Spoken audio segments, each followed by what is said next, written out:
வணக்கம் மக்களை, welcome to பியான் lunch. Parvathamalai எல்லாத்துக்கும் ட்ரெக்கிங் ஸ்பாட் தான் தெரியும். ஆனால் அதுக்கு பின்னாடி இருக்கிற ஹிஸ்ட்ரி அண்ட் இண்டஸ்ட்ரியான லெஜெண்ட்ஸும் இருக்குது. பர்வதமலை எப்படி ஃபேமஸ் ஆச்சு அண்ட் என்ன ஸ்பெஷல்னு இந்த வீடியோவில் பார்க்கலாம். அதில் பர்வதமலை எங்கே இருக்குன்னு பார்க்கலாம். திருவண்ணாமலை டிஸ்ட்ரிக்ட்ல ஒரு ஃபேமஸான ஸ்பிரிச்சுவல் ஹில் தான் பர்வதமலை. இந்த மலைக்கு மேலே மல்லிகார்ஜுன சுவாமி டெம்பிள்னு ஒன்று இருக்குது. அங்கே தான் பக்தர்கள் இப்போ வரைக்கும் அங்கே வழிபட்டு வராங்க. இப்போ உங்களுக்கு ஒரு கேள்வி வரும், எப்படி பர்வதமலை பேர் வந்துச்சு அப்படின்னு. பார்வதி தேவி இந்த இடத்துல சிவனை வழிபட்டதுனால ஒரு லோக்கல் பிலீஃப் இருக்கு. அதனாலதான் இந்த இடத்துக்கு பேர் வந்து பர்வதமலைன்னு பேர் வந்து. ட்ரெக்கோட ஹிஸ்ட்ரி என்னன்னா, நம்ம இன்னைக்கு பார்க்கற மாதிரி ரேலிங் அண்ட் லேடர்ஸ் முன்னோர்கள் யூஸ் பண்ணல. முன்னோர்கள் எப்படி ட்ரெக் பண்ணி போனாங்கன்னா நேரோ பாத் யூஸ் பண்ணி தான் போயிருக்காங்க. அதாவது ஒரு குறுகலான பாதை யூஸ் பண்ணி தான் அவங்க ட்ரெக் பண்ணியிருக்காங்க.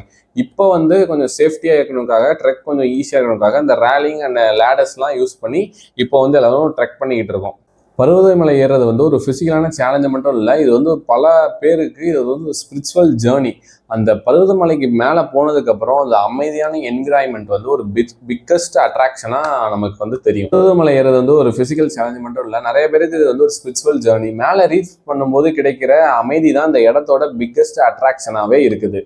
இந்த மலையை பற்றி நிறைய லோக்கல் ஸ்டோரிஸ் இருக்குது. சித்தர்கள் இங்கே தியானம் பண்ணாங்கன்னு ஒரு நம்பிக்கை இருக்குது. ஆனால் நான் பார்த்தவரனா, நான் பர்வதமலை போனப்போ அங்கே ஒரு இடத்துல அன்னதானம் போகிற இடத்துல ஒரு சாமி இந்த பர்வதமலை ஏறி வர்றவங்க 10 பேராக ஒரு இடத்துல கூப்பிட்டு அங்கே நிறைய சாமியை பற்றி சொல்லிட்டு இருந்தாங்க. அப்போது ஒரு விஷயம் சொன்னாங்க, இங்கே ஒரு சித்தர் 20 வருஷமாக தியானம் பண்ணாங்கன்னு சொல்கிறாங்க.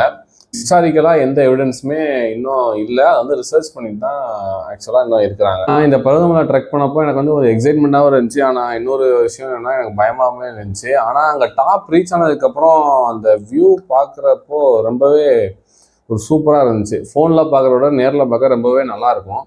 ஆனால் நீங்கள் பர்வதமலை ஏறும்போது ஒரு பாதி தூரத்துக்கு மேலே போனீங்கன்னா அங்கங்கே இப்போ பாதி தூரம் போயிட்டு ஒரு இடத்துல பயங்கரமான வியூ இருக்கும். இன்னொரு 3/4 தூரம் போனீங்கன்னா இன்னொரு வியூ பார்க்கலாம். ஆக்சுவலாக நிறைய வியூ பார்க்கலாம். நீங்கள் ஆக்சுவலாக பர்வதமலை ஒரு ட்ரெக்கிங் டெஸ்டினேஷன் மட்டும் இல்லை, ஹிஸ்ட்ரி அண்ட் ஒரு ஸ்பிரிச்சுவாலிட்டி அண்ட் நேச்சர் சேர்ந்த இடம் தான் ஒரு பர்வதமலை. இது ஒரு ஸ்பெஷலான பிளேஸும் கூட. உங்களுக்கு இந்த வீடியோ பிடிச்சிருந்தா ஷேர் பண்ணுங்கள், லைக் பண்ணுங்கள், மறக்காமல் பியான் லன்ச் சென்டர் சப்ஸ்கிரைப் பண்ணுங்கள். இந்த வீடியோட கான்டாக்ட்ஸ் உங்களுக்கு புரியணும்னா, நான் ஏற்கனவே பர்வதமலை பார்ட் 1 பார்ட் 2 நான் போன வீடியோ அப்லோட் பண்ணியிருக்கேன். அதை போய் பார்த்துக்கோங்க இது புரியணும்னா. Okay, bye bye, see you in the next video guys.